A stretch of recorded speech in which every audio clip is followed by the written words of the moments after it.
So vitamin C is a very, very important vitamin as well.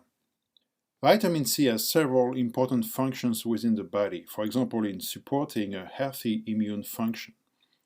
Vitamin C is a powerful antioxidant. It scavenges reactive oxygen species, or ROS, which are produced in the body by the reduction of oxygen into superoxide.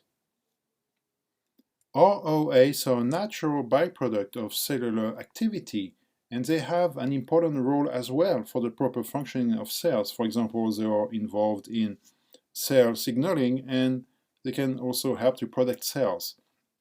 However, the problem occurs when there are too many reactive oxygen species present at a given time. This can be problematic because these molecules can oxidize other molecules and cause damage, like, for example, to DNA, proteins, and lipids. When they damage these proteins, they prevent them from functioning properly and performing their task.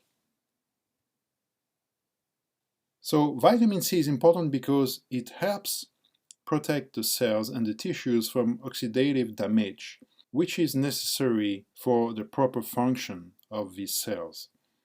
Studies have shown that vitamin C can protect against colds, certain cancers, lungs, mouth, breast, and stomach cancer. And now let's have a look at how vitamin C functions to prevent oxidative damage. So first, we need to remind ourselves a little bit of very, very simple, very basic chemistry. Okay, so bear with me. It's going to be very, very simple. And you probably know all of it already anyway, but I just wanted to make sure that everyone is on the same page. So what is an oxidation reaction? And so oxidation is a process by which a species, an atom, or a molecule loses an electron and usually becomes chemically less stable. In the case of the oxidation of hydrogen, H2, it produces a positive ion H+, and a negative electron, E-. So hydrogen loses an electron and becomes oxidized. We need to talk about reduction. What is a reduction reaction?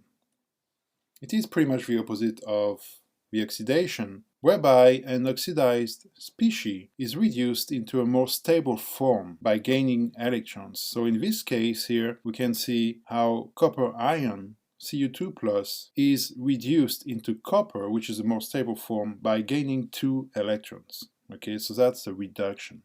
And so vitamin C, which is also called ascorbic acid, is the molecule shown here, undergoes also an oxidation in a reduction-oxidation reaction, in which it gives away electrons to oxidized species. So let's imagine we have a certain molecule A, which has been oxidized. And it has been oxidized now, it is an A+, because it has lost an electron. Because of this electron imbalance, the molecule becomes more reactive and it will try to steal electrons from other molecules and species around to restore this balance. And that's where vitamin C comes into play. Vitamin C helps to restore this balance by donating electrons to A+, okay, in order to reduce it to a more stable form of A, which is non-reactive. And so that's why vitamin C is called an antioxidant, because it donates electrons to oxidized species in order to make them more stable and chemically non-reactive.